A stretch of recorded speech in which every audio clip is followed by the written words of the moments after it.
جو जापान के एम्बेसडर साहब हैं, उनकी आज ये आखिरी सरकारी तकरीब है पाकिस्तान के अंदर उनके एम्बेसडर के रोल में।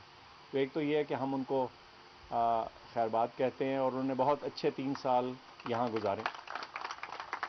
लेकिन साथ साथ ये कहता चलूँ कि जैसे उन्होंने फरमाया कि पाकिस्तान और जापान की दोस्ती और ताल्लुकात जो हैं वो अगले साल उसके 70 ईयर्स मुकम्मल होंगे। और जैसे उन्होंने बताया कि इस कमरे में यहाँ कोई भी ऐसा शख्स उनको नज़र नहीं आया जो 70 साल पहले पैदा भी हुआ था, तो उनकी बात दुरुस्त है। और उनका कहना ये था कि हम ये दोस्ती और ये कोऑपरेशन जो है ये आइंदा आने वाले 70 साल भी जारी रखना चाहते हैं।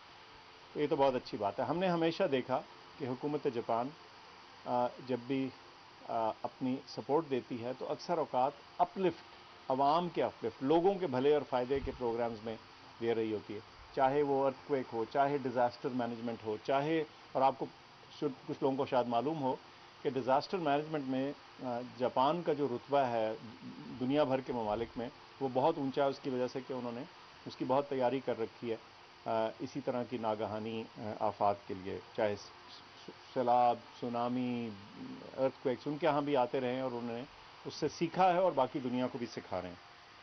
लेकिन अब हेल्थ केयर की बात करते हैं। जिस इदारे में हम हैं इसका इतना बड़ा नाम है, इतनी बड़ी इसकी, ये हमारे दारुल खिलाफे का सबसे बड़ा सरकारी और सबसे बड़ा इदारा है, और हमारी इसके बारे में जो ख्वाहिशात हैं, जो एम्बिशंस हैं वो बड़ी हाई हैं।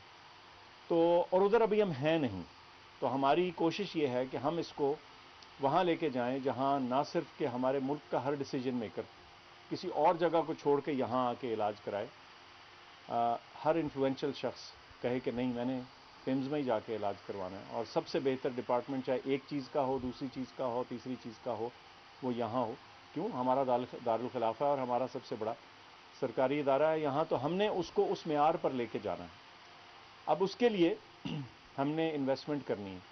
सबसे पहली इन्वेस्टमेंट होती है उसकी तरफ तवज्जो और टाइम देना, और तवज्जो और टाइम किस चीज़ के लिए? उसको गवर्न करने के लिए, उसको रन करने के लिए। अगर हम बेतवज्जो ही से कोई भी चीज़ करें तो हमारी तवज्जो से हट जाती है और हम उसके ऊपर फोकस अपना जो है वक्त नहीं लगाते।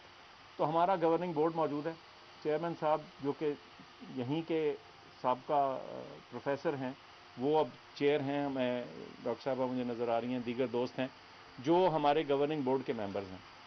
इसका मतलब ये है कि ये गवर्निंग बोर्ड का क्या काम है? उन्होंने तवज्जो देनी है कि वो अपनी एक्सपर्टीज़ का दस्ते शफ़क़त भी रखें, हाथ भी रखें, ट्रेन भी करें, एजुकेट भी करें, और इदारे को जो रिसोर्सेज और मैन पावर चाहिए वो मुहैया करके दिलाएं, और हुकूमत का काम है कि वो चीज़ उनको फराहम की जाए। तो इसमें इंशाल्लाह कोई बेतवज्जो ही नहीं होगी, और मैं समझता हूँ कि ये बोर्ड, मुझे ऐसा लग रहा है कि इतना डायनामिक है कि वो इस चीज़ को आगे लेकर चलेगा।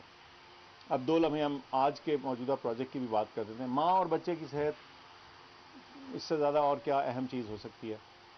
और उनकी इंतहाई निगहदाश्त, ICU केयर, इंटेंसिव केयर जो है वो इंतहाई अहम है। हमें मालूम है कि हमारे माशरे में, हमारे मुल्क में कितनी माएँ और बच्चे जो हैं वो नामुनासिब या इनकम्प्लीट जिसे कहते हैं केयर की वजह से कई दफ़ा अपनी जानों से हाथ धो बैठते हैं, और हमारे लिए बड़ी परेशानी की बात है। तो इस चीज़ को ठीक करने के लिए, इसमें बेहतरी लाने के लिए जो इंजेक्शन चाहिए कैपेबिलिटी की, सामान की, वो आपके सामने है। आज इसकी ग्राउंड ब्रेकिंग है। तो इंशाल्लाह मुझे उम्मीद है कि एम्बेसडर साहब जब दोबारा आएंगे, ambassador when you visit again, इंशाल्लाह you will see a beautiful functional facility, and hopefully we'll be able to come and show you, whoever is here in my place and in the place of our anybody in the room will be able to come and show you a functional facility years down the road, to show that the seed that you are planting today will be a giant big tree in the decades to come. आप सबकी तवज्जो का शुक्रिया। Thank you very much. Subscribe करें और bell दबाएं ताकि कोई खबर रह न जाए।